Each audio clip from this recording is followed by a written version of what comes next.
Hi friends, సప్త శనివారం వ్రతం చేసుకుంటున్నానని ఈరోజు ఫ్రైడే అయినా కూడా క్లీన్ చేసుకుంటున్నానండి. సో మనం బుధవారం రోజు కొంచెం క్లీనింగ్ అయితే స్టార్ట్ చేశాను అనమాట. అండ్ నేను థర్స్డే వచ్చేసి డే అంతా హాస్పిటల్లోనే గడిచిపోయిందనమాట. సో మేము వచ్చేసరికి ఈవినింగ్ అయిందండి. ఇక అందుకే ఈరోజు ఫ్రైడే అయినా కూడా క్లీన్ చేస్తున్నాను అనమాట. సో ఫస్ట్ అయితే చెద్దర్లు అయితే ఉతకాలనుకుంటున్నానండి. మా బావ నాతో నువ్వు చెత్తర్లు నానబెట్టు, నేను చిన్నగాడికి ఇంజక్షన్ చేయించుకొని వస్తానని ఆరంప దగ్గరికి వెళ్ళాడండి. కానీ ఎంతకు రాకపోయేసరికి నేను దాకా తుఫానే ఉంది కదా, మెంతా తుఫాన్ అని. ఇక అందుకే నేనే చెద్దర్లను అయితే వాష్ చేశాను.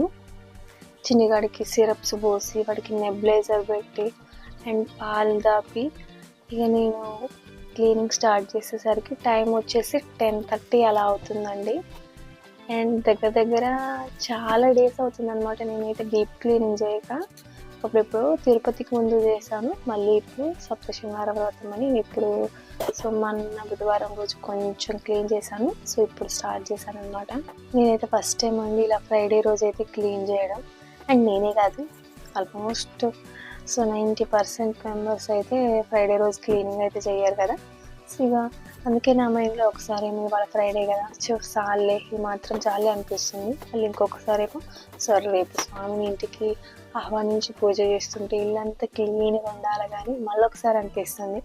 సో నేను ఎప్పుడు క్లీన్ చేసినా ఇంట్లో సామాన్లు అంతా బయట పెట్టేసి సో ఇంట్లో దులిపేశాక మళ్ళీ వాటిని ఒక క్లాత్ పెట్టి తూడ్చి ఇంట్లో తెచ్చి పెట్టుకునేదాన్ని. కానీ ఈసారి అలా కాకుండా సో ఇక్కడే దులుపుకుంటూ ఇక్కడే తుడుచుకుంటూ వెంటనే పెట్టేస్తున్నాను అనమాట. ఎందుకంటే నాకు అంత టైం కూడా లేదు.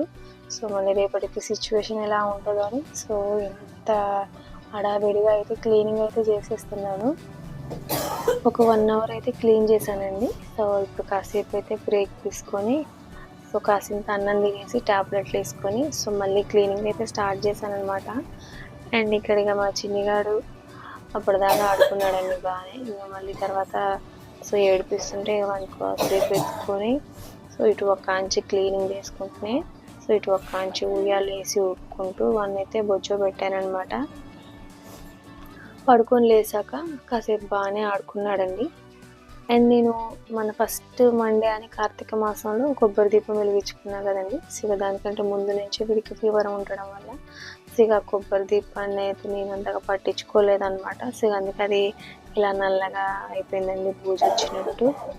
అండ్ ఇక ఇది కార్తీక మాసంలో రోజు రాగే ఈవినింగ్ కూడా ఇక దీపాలు అయితే పెట్టేసుకున్నాను. సో అందరు ఇక సప్త శనివారం వ్రతం అంటే ముందే ఎన్నెన్నో ప్రిపేర్ చేసుకుంటారు కానీ నాకు అంత టైం లేకుండే. సో కానీ బెల్లం ఒక్కటి అయితే గీరి పెట్టేసుకున్నాను అనమాట. సో ఇక అంతకు మించి నేనైతే ఏం చేసుకోలేదండి. అండ్ ఇంకొక విషయం ఏంటంటే ఫ్రెండ్స్, ఒక బుజ్జి కుక్క పిల్లని పిచ్చి కుక్క పట్టిందనమాట. అది మా ఇంటి ముందు వాళ్ళ ఇంటి ముందు అయితే వేసిందండి. సో దాని మెడ నరం మొత్తం కట్ అయింది. సో అది ఒకటే అర్థనాదాలు పడుతుంటే నాకైతే చాలా బాధేసింది అనమాట. సో ఇక నేను ఇటు వ్రతం గురించి అంటే నా మైండ్ అంతా అటే పోయిందండి ఈరోజు అయితే. కొంచెం మా చిన్నగాడు ఆడుకుంటున్నాలే అనుకుంటే ఇక సో ఆ కుక్క పిల్ల వల్ల కొంచెం డిస్టర్బ్ అయ్యానమాట.